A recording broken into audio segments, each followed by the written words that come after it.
मग सुद्धा एंट्री मारली. वायजे बघू शकता की ते थाटात आलेला आहे.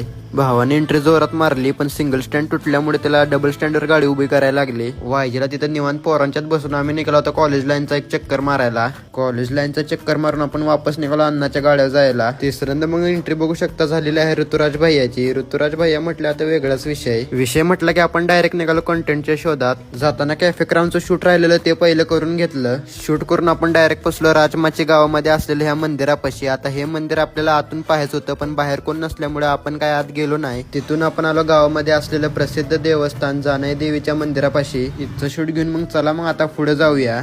तिथून आपण डायरेक्ट आलो राजमाची गावामध्ये असलेलं पाझर तलावच्या इथे. हे ठिकाण बघू शकता किती सुंदर दिसत आहे. सुंदरता आहे त्याचबरोबर इथं शांतता सुद्धा आहे. तुम्हाला जर या ठिकाणावर यायचं असेल तर तुम्ही अवश्य येऊ शकता. निसर्गरम्य वातावरण आणि त्यात मिळणारं सुख हे तुम्हाला खूपच आवडेल. तर चला मग भेटू मित्रांनो अशाच इंटरेस्टिंग व्लॉग मध्ये. तवर तुम्ही तुमच्या भावाला फॉलो करून घ्या आणि जाताना व्हिडिओला लाईक आणि शेअर तेवढं करा.